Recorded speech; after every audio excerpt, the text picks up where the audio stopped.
Herzlich willkommen auf unserem Kanal. Schön, dass ihr wieder dabei seid und zuschaut. Hier in Thailand ändern sich die Gesetze. Das geht so schnell könnt ihr eure Unterhosen nicht wechseln.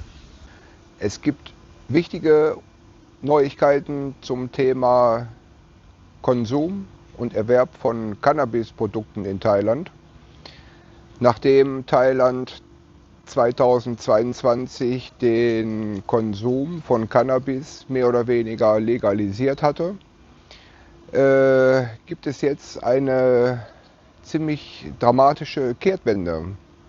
Denn seit gestern ist der Konsum, Erwerb und der Besitz von Marihuana und Cannabisprodukten für Freizeitzwecke strikt verboten. Die Zeiten, wo man sich mal schnell an der Ecke irgendwo ein paar Gramm Marihuana kaufen konnte und sich dann schön einen durchziehen konnte, sind erstmal vorbei. Nach einer weitgehenden Entkriminalisierung im Jahr 2022, die zu einem florierenden, aber weitgehend unregulierten Markt für Freizeit-Cannabis führte, unternimmt die thailändische Regierung Schritte zur Wiederkriminalisierung des Freizeitkonsums.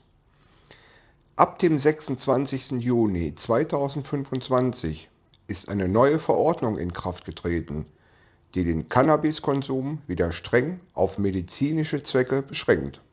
Das thailändische Gesundheitsministerium hat eine entsprechende Bekanntmachung in der Royal Gazette veröffentlicht. Cannabis-Nutzer benötigen voraussichtlich medizinische Zertifikate, um Cannabis legal zu erwerben und zu nutzen. Es wird diskutiert, dass eine erlaubte Dosis für einen Monat festgelegt werden könnte und eine Nutzung darüber hinaus nicht als medizinisch angesehen und strafrechtlich verfolgt wird. Cannabis-Nutzer benötigen voraussichtlich medizinische Zertifikate, um Cannabis legal zu erwerben und zu nutzen. Es wird diskutiert, dass eine erlaubte Dosis für einen Monat festgelegt werden könnte und eine Nutzung darüber hinaus nicht als medizinisch angesehen und strafrechtlich verfolgt wird.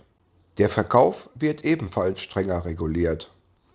Anbauer und Exporteure müssen nun eine GACP, das heißt Good Agriculture and Collection Practices Zertifizierung vom Department of Thai Traditional and Alternative Medicine des Gesundheitsministeriums erhalten. Zertifikate von Drittanbietern werden nicht akzeptiert. Händler, zum Beispiel Apotheken, müssen sicherstellen, dass das von ihnen verkaufte Cannabis von GACP-zertifizierten Anbauern stammt. Der Verkauf von Cannabis zum Rauchen in Geschäftsräumen ist nun verboten, es sei denn, er erfolgt unter der Aufsicht eines zugelassenen Arztes.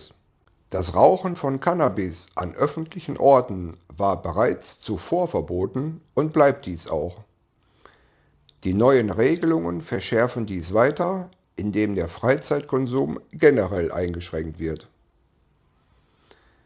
Bei Verstößen gegen die neuen Regeln werden voraussichtlich wieder harte Strafen verhängt, möglicherweise auch Haftstrafen für illegalen Anbau. Diese Kehrtwende hat große Unsicherheit in der Cannabisindustrie Thailands ausgelöst, die in den letzten Jahren auf über 1 Milliarde US-Dollar angewachsen ist.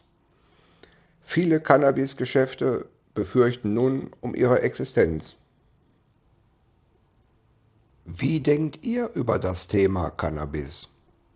Legalisierung oder Kriminalisierung? Und wieso ist eigentlich Alkoholkonsum erlaubt?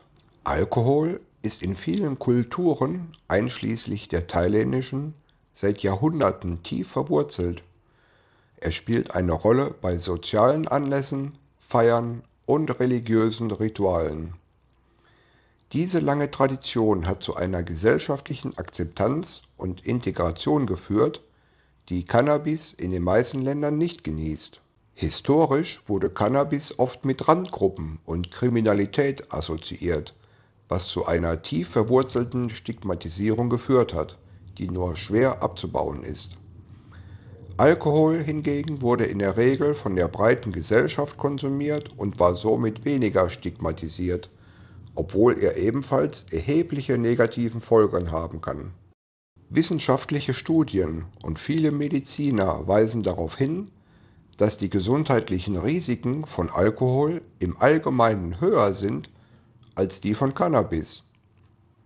Alkohol ist ein Zellgift, kann zu schweren Organschäden wie Leber und Herz, verschiedenen Krebsarten, neurologischen Störungen und schwerwiegenden Entzugserscheinungen führen, die tödlich sein können. Es gibt keine sichere Menge an Alkoholkonsum.